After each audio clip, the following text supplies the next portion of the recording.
All right. I'm so excited to be sitting here officially with our very first franchisees who have launched the Central Orlando Coffee Cart. Everybody say hi to Ryan and Kaylee Simpson. Yay! Yay. And we have just finished celebrating their coffee cart launch. So we did a ribbon cutting. There was over 100 people that came to your family friends launch this weekend, and it was chaos and it was awesome. And then right after you launched, you had your very first event that you guys went and served and came back. And so this is really just a check-in to say, holy crap, congratulations, you did it. And also, like, I want to take intentional time to remember this moment. And hopefully, I'd love to, even like a year from now, be able to look back at this conversation and ask these questions again and just see what's changed and what did we, you know, we didn't know, and all that stuff. So, just starting at first, this weekend was your official launch. How did you feel going into it? I mean, excited. That's such a basic answer, but we were just so excited. How are you feeling? Yes. I don't think we were nervous just because of everything that you guys provided. Mhm. So we were just really confident and really looking forward to starting.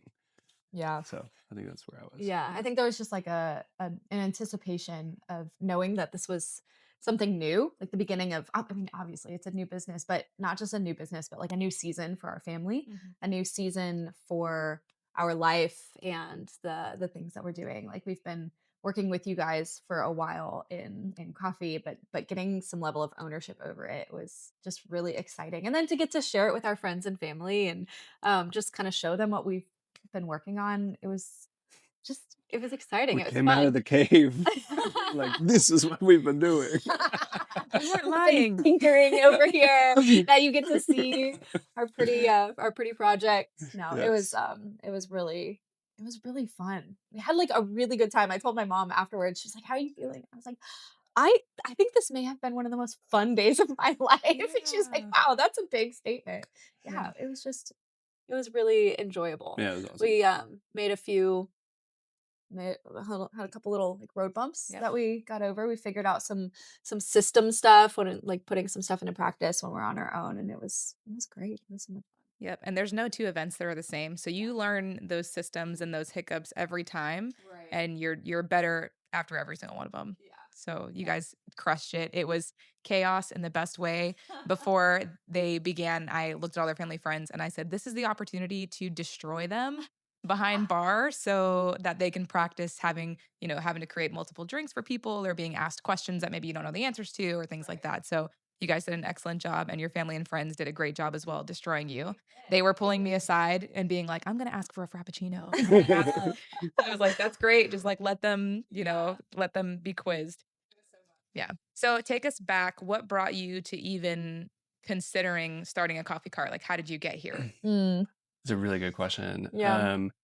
I think for a long time, we have been considering just a different stream of revenue for our family and something that we can partner with and have control over our schedule a little bit more. Hmm. A way of bringing in revenue as well as being involved deeply in ministry. Yeah. Yeah, and we knew we wanted a lot more flexibility for our life. Like Mhm. we had stability, you know, we weren't like destitute or desperate or whatever. Like we were in a good position. We just we had our attention split in a lot of different places.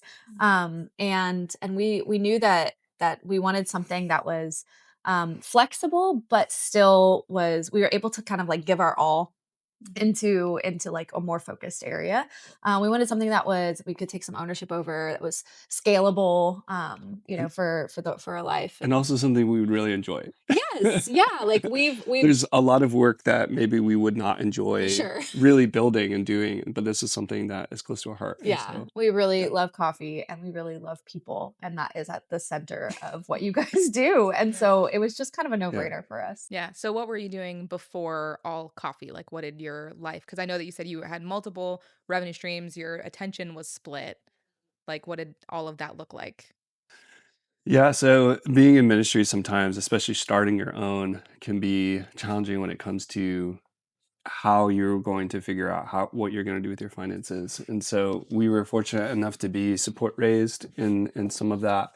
But we also had like four different jobs that we were doing all at the same time, as well as building a ministry. Yeah, so Um, like you were working in you were producing music, working at Universal, also like working in production, Farmers markets. farmers markets. Yeah, we were doing a lot of everything. I mean, our main heartbeat and our main focus was ministry, Yeah. leading in churches in various places, But you had to provide. working in ministry. But yeah, so Yeah. we knew that there was a lot of ways that we could support our family, and we were able to make it work a lot of different ways. But we wanted to really kind of hone in and focus in on things that we really loved, and that would honestly give us a lot of space to continue to work in ministry as well. Yeah. Okay. So talk to me about the thought of like, we might want to have a coffee cart to actually the phone call. I remember Quigley and I were driving from some event. I think it was Miami, but we were on the way home and you guys called and you just said, we're in. Like, we want to do this. And we'd obviously been having discussion, which is part of the discovery call process. Like, none of this happens overnight. It has to make sure that anybody that we're working with and that whoever's making the decision, like, we all have to be on the same page and have the same values and understand that it's not, a small decision. It's a 5-year commitment and it's hard work. So talk to me about that timeline and how did you know that like this was going to be like when did it become a yes for you? Yeah. I think, like you said, it takes a long time to get to that process. And we had so many conversations with you, just making sure that we aligned on values and that it fit the life that we're trying to build for our family. And after, we reviewed it with our our financial planners and just and friends, family, prayer, and we dug into the details, we dug into the nitty gritty. We prayed and really just considered like, is this something that would be a blessing not only to our family but a way for us to bless our community and the people around us. And the more that we just considered all of the details, it honestly just was kind of a no-brainer for us, like as we saw how much you guys had really thought through how to make a sustainable business and um, how to help others walk into something, and take ownership over it with confidence. And honestly, like the price point is so manageable for considering if you're considering like other franchises or other things that you would want to be investing in. It was kind of just a no-brainer. I think our process was a little unique as we've started this process years ago, and this took on various forms, and then um, kind of turned into, okay, let's really hone in on the business model of the coffee cart and what could that look like. And I think kind of dreaming with you guys and thinking through the different details. And then also for us, like knowing that, hey, this is a 5-year commitment. This isn't something that we're just like jumping into for a year, but this is going to be the next 5, 10, 15 years of our life. Like, can we really give our yes to that? And so really prying through all those details to make sure that this was a great fit for our family. And it is. Yeah. And so here we are. Yeah, I remember that moment that you were talking about where we called you guys in the car. We were also in the car. And just to tell you that we were all in, and it was kind of the culmination of a really solid week. And obviously we had been praying through it and the intensity of navigating all the questions for I don't know, like a year. I don't remember the exact timeline, but a long time. And but there was this one week where we're like, we need to just, can I say this? We need to just piss or get off the pot. Like we need to just make a decision, dang it. And I don't know if that's okay to say, but and so we took this one really intense week and we had just talked about it with everybody that we could, and friends, family, prayer, financial planners, and at the end of all of that, everybody's like, honestly, this sounds like a great decision for you guys. There's always some level of risk, right? Like with any investment, there's always a level of risk. But it kind of just, I say a no-brainer. It's not because it was easy. It's not because we didn't work hard to get to that point. It's not because we didn't look into it. It's not because we didn't have to work hard to get the finances to make it happen. But it was a no-brainer because we had done the hard work, and everybody's like, yeah, this actually seems like a really good solid selection for your family. And so we're like, let's do it. Let's piss. That's wild. one of the things that you said was you have to take risk. And there's something exciting if you're wired to be an entrepreneur, like risk is kind of exciting. You're like, like let's do it. Like we can probably fly. Like let's jump out of the nest. We'll probably fly. But talk to me about the realistic, like confronting your fears. Such a great question. Well, I think deepest fear is always fear of the unknown, but you guys have really helped us by providing lots of conversation about all the risks and us being able to, like, in real time get great answers with a lot of things that we were like wondering, like, well, how does this work, or where are we going to get this type of thing? Like, it's so specific to the craft, like we might not know what that is, and you guys have been an incredible resource, so it's really helped with all of that unknown, like, what do we do? Yeah, I So think it's that's been a good incredible. point. Like one of the most valuable things about doing this with you guys has been that you've kind of paved the way on a lot of the questions, because it's one thing to know coffee. Like we know coffee, Sure. but there's so much more to starting the business than just knowing coffee, loving people, knowing people, like there's so many details, ins and outs that you've been helping us walk through. That's just been a part of being a franchisee. And so that's been incredibly helpful and really helpful for us to mitigate a lot of those fears that I think would be natural to have anytime you're starting a business. So in this training process over the last 12 weeks, we learned all about coffee operations, business operations. When it came to coffee, what were some things that surprised you? I think the precision and the great amount of detail and care that's taken, like, in every step, especially like even on bar, like what you do, like Mm, what do I do with my hands? Like what your hands have to be doing to move as quickly as possible. It's mhm, like everything is on purpose, and everything is about the craft. And mhm. there's so many details that go into it, and they're all like very important. Yeah. And if you miss one, like, you can ruin things.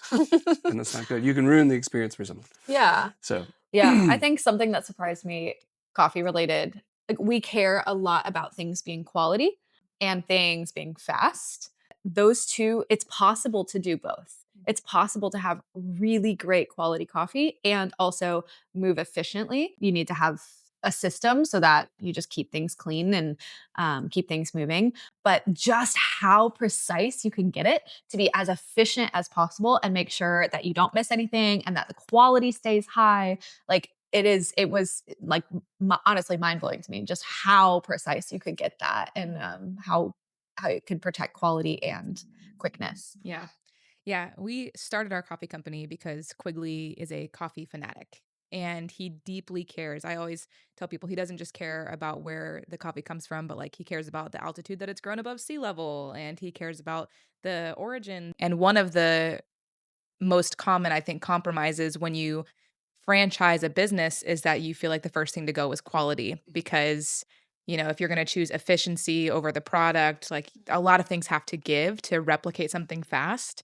And so, even when we were establishing our values as a coffee company, we started our coffee company not because we wanted to make a replicable business model that's extremely profitable, not just for that, but because we genuinely love coffee. And so, his fight has and will always be to keep the quality of the coffee priority. So when we're establishing our franchisee values, we're community loving, wealth stewarding, healthy coffee experts.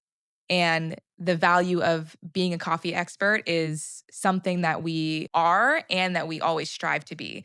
Like to commit to the next 5 years or whatever your relationship is in coffee, that you're going to keep up with the language, keep up with the resources that are available, keep up with the training because there's always new technologies that are coming out and they affect the quality of coffee, but it's worth fighting for because we don't just want to serve fast coffee that tastes like tar. It's too important to skip over. And I also think that there will be an element of that slows our growth and it'll be on purpose. Like there will be some people who don't care about the beans or who don't care about the flow because they want to move as fast as possible and compromise the quality, to which we would say that's not worth it. That there is just an exchange and there is a way to have excellent coffee and be efficient at the same time. So I appreciate you saying that because Quigley cares deeply. Now that you've had training and have learned that we're not just in the coffee industry, we're really in the hospitality industry, we're in catering. Talk about your confidence going into hospitality. post training than when you began this process? Yeah, I think pre-training, um, I think there was a lot of things that we didn't know to know, right? A lot of things you don't know. Um, and doing the training with you guys revealed a lot of that information. And I think we needed that information to succeed. Hmm. I think walking into some of those, we would have learned over the years or over the events how to do it better.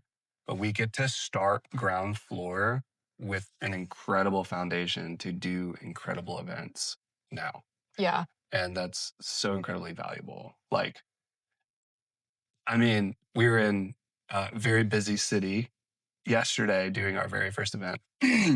And there's parking garages and uh, security people and elevators, and there was like 5 different elevators, and we were only supposed to use one. So how the hunt were you supposed to figure that out, other than like great communication with your host? And so And like it was seamless. It was it was so super easy. easy. Yeah, And like if we didn't have the foundation, that would have been very difficult. You would have been yeah, late. honestly, Possibly. yeah, Yeah. probably. But I Yeah. think that has been for us, like as we've been reflecting on, we had a couple options. We knew we could have just tried to do this on our own. We could have just started from scratch and built it ourselves. I mean, that's what you guys did. You did the hard work of starting from scratch, and we knew we could have done that ourselves as But well this, without franchising. But the value of yes. just being able to learn from you guys has been like incredible. Just it's absolutely invaluable. Like being able to not have to make the mistakes ourselves. I feel like we've been able to move faster and making less mistakes, and just watching. And I think we probably would have lost a few hours, maybe a few clients, a few opportunities. We might have lost some of that along the way, just trying to figure it out ourselves. And by being able to partner with you guys, we didn't lose any of that. Yeah, and you have to start your own website and have to pay different money in different directions. The goal is that it feels plug and play. One of the things that we say in our discovery process is like we're not trying to replace somebody's business dream that has this creative coffee idea if they want to do a coffee cart, because we remember feeling that like we want to build something that's our own and start from scratch. And in doing that, it cost us kind of a 3-year lead time of investing, not getting paid, and figuring out all of these mistakes in real time. And so, really, our offering is not for the person who wants to build something from scratch, but for the person who wants to start their coffee cart almost on year 3. Like avoid the first 2 years of trial and error, avoid the beginning brand stages, avoid the having to sow the seeds that that are kind of guessing in your area, but really be able to hit the ground running in year 3, because most businesses don't make it past year 5. And so there's a higher success rate if you're able to hit the ground running. And the fact that we're experimenting this with you guys as the first ones doing it in 90 days. Like, can we realistically train someone in 90 days? So talk about that. Like, how did the 12 weeks feel? Like, did it feel too fast? Did it feel too slow? Part of that process is also looking at your territory, like your city, and learning the businesses. What was that like, making cold calls and just 90 days of chaos? Talk about it. Yeah, it was pretty intense. The 90 days of training and lead up was pretty intense. I think the way we experienced it, or at least I did, I am so glad that we have some prior coffee experience that was really valuable in entering in. But even if you had zero, Yeah. the training that you guys provide starts you at zero. We took like a course, and the course was really helpful and gave us so much information. It's like drinking from a fire hose, but it's valuable, and you can always go back and which we do often, Mhm. go back and relearn and go through things that are not sticking. One of the hardest things about the first 90 days was trying to figure out how to continue to pay our bills while doing the work that it took to really start well. That was tough, and I would highly recommend anybody trying to do this to really think through what that process is going to be like for them, to do their due diligence and go through their budget and know what it's going to take, in case I would say the ideal would be not doing any other work and just being able to give your full attention. I think that would enable you to start really strong. My favorite day was doing our territory tour. It was really fun just to I think it helps that I love our city. I love Orlando. And so just getting to literally walk the streets and like drive the streets and look at all of the businesses and the organizations that are there and just imagining and thinking through how to approach them and doing some of the research and figuring out what they do. Honestly, I learned so much about our city and the just how many people and how many organizations are here and just kind of wondering and getting to dream what it's going to be like to partner with them for the future. So that was really really fun. Cold calls, not as much fun, gonna be I don't honest. know. Coffee kind of sells itself. So it's really kind of fun because you just get to be like, do you want me to bring you free coffee? And they're like, yes. Sure. And then that's your in. So it's Yeah. awesome. Yeah. And then you get to meet people, which we love people. And so it's great. Yeah, I think about the personality of the entrepreneur because it's not the coffee cart. I mean, the coffee is a bonus. It tastes really good. It's a great product. But the success of the business is really contingent on the willingness of the owner to go out and take 6 hours of your day to just go learn who's in your city. And part of that territory tour day is actually taking a day and just driving around and looking at every corporation, hospital, school, spending intentional time in the downtown area and just listing out all these companies you've never even heard of. And now you're realizing that they're in your backyard. And I think when we finished that day, you had 220 something clients. Yeah. And if you can, the success booking rate is like 20%. If you can get 20% of 220 clients and you can get them reoccurring, you're starting off on a pretty good foot. It's getting to see you guys own that has been so fun because I know it's not easy. I mean, I remember when Quigley and I were flyering the city, we were going in parking lots. And at one point, Quigley was like, you have to, like, he would tell me because I was nurturing and female, he was like, you have to be the first voice because people think I'm scary looking. And you just kind of figure that out. Like, there's some truth to knowing like how to sell yourself, and believe in your product and learning the generosity. Generosity opens the door for a lot of things. And so we're not just going and discounting people, but offering free coffee and really learning how to serve people. One thing I love that Quigley says is we want people to know who we serve by how we serve. But it's just that generosity opens the door in so many ways. But you guys have done an incredible job at knowing that the coffee cart is the tool, but the willingness to really work hard and seek people out is the secret sauce. And it doesn't matter how many coffee carts we have if there's not somebody that's willing to know their territory and own it and feel the weight of like, these are my businesses. Like, these are the people that I'm responsible for serving. And it will be what separates Quigley Coffee from every other coffee cart because it's easy to serve coffee. It's hard to go fishing for relationships. Yeah. What would you tell yourself 12 weeks ago? Take Imodium the day of your launch. For me, 12 weeks ago would have just been like commit to the process. Mm. Do all of the work that they've asked you to do and do it really well. 12 weeks ago when we signed, I probably would have told myself, enjoy the process. Like, just enjoy this. You would say commit to the process. I would say enjoy the process. I think I can tend to be somebody who really, I get very serious and I work very hard, but I can kind of lose some of the joy sometimes. And so it has been objectively a very joyful, enjoyable time. But I think, if I were to do it again, I would just like take a step back and look around a couple times and be like, this is awesome. This is fun. I'm really enjoying this. What felt intimidating before that now feels easy? This is kind of silly, but it's like for real. It's like rolling the cart into the van. I was literally going to say lifting the espresso machine. Yeah. I mean, you can break it all down. That's the beauty of the cart system that Mhm. we have is you don't have to have like a large vehicle. You can do it in a sedan. You really could. That's wild. It's And amazing. one of our backup plans is if our van isn't working, is we can just break it down and put it in another car. But we do have like ramps and we like push it into our van. And so I don't know, it's kind of like nerve wracking the first couple times. as a girl. Like I have been a little intimidated on the idea of doing events by myself. I've always done it with Ryan or with Quigley, like with somebody else. And so I was like, I don't know if I'm going to be able to do this by myself.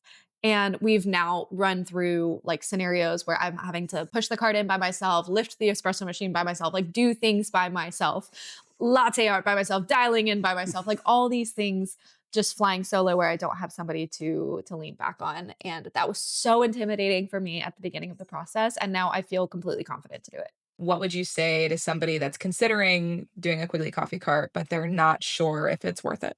I think the first thing that you should do is have a conversation with the Quicklys about some of your hesitations because fear of the unknown can be crippling. But having conversations will reveal like just how much they do know and spaces where they can make you feel more comfortable, like in reality comfortable, not just feeding you things that are not accurate. The valuable information that they have to give to you will most likely crush any kind of fear that you could have in starting this. And I would just say, have a little faith, try some new things, do it anyway. I would say if you align with a vision, if you have the means, and if you're looking for clarity and you're looking for something where you can live as an owner of something and you're willing to do the work, just do it. It has been one of the greatest blessings for our life. There is never going to be something that you can do in life that's worth doing without taking a little bit of risk. And this is a good one. Thank you guys. That was really kind. I feel like we now know who we want to work with Mm. more and more. Like it's just solidified. We came to the table with our values, but it's just been like we will not compromise on business partnerships because you guys have been so awesome. And of course, we hope to have 100 coffee carts, but you got to be awesome Mm. to be a part of the team. It's got to work for everybody. And I'm excited to see how this grows. Thank you for sitting down and documenting this so we can reflect on this in the future. And I look forward to more of these interviews and checking in with you. We love you, and we'll see you in our next video. Do you believe in love after love? Really, that's the vibe. Oh, that's such a good song, though. Oh yeah, can we talk about that? Yeah, From tell friends everybody and what family? happened on your friends and family event. Yeah, Oh tell my everybody what gosh. happened. So, for years, anytime we have any kind of show, like performance or anything, we always do a PSP, a pre-show pee or a pre-show poop. All right? And mine A lot always about hits like 2 minutes before we're supposed to be on stage, like every time. And so we're about to do the friends and family event. The ribbon cutting part. Yes. Because I'm literally We're- outside like, where's Ryan? Bro, and I had some food. I won't name the chain. I won't It rhyme rhymes it with with- Chipotle. But bro, it ate me up and I was sick, dude. I was super sick. And I just like texted my wife. I was like, I was like one of those people who are like, I'm like sweating and like you can see my eyes, but I'm looking through you because I'm focusing on something different. I'm like, oh my gosh, I gotta go so bad. And like I I just like blew past people and guests. I'm just like pushing people out of my way. And like my son is like, Daddy, Daddy, I'm thirsty. And I'm just like pouring water on his head. Like it was so bad. I was freaking out. And I like got to the bathroom and I'm just like texting my wife, like, hey, everything's gonna be fine. Tell him to start late. Just I'm not gonna be there. So and then I heard the intro, like I heard the music. You're like, hey, we should play this song for like when we do the ribbon cutting. And I heard the music from inside my house. And I was like, oh no. This isn't gonna go well. They're starting and they have no clue where I am because nobody answered their phone. I was because everybody's. I had a clue. I asked your wife, and she said she was very kind. He has That was the kind I part. was like,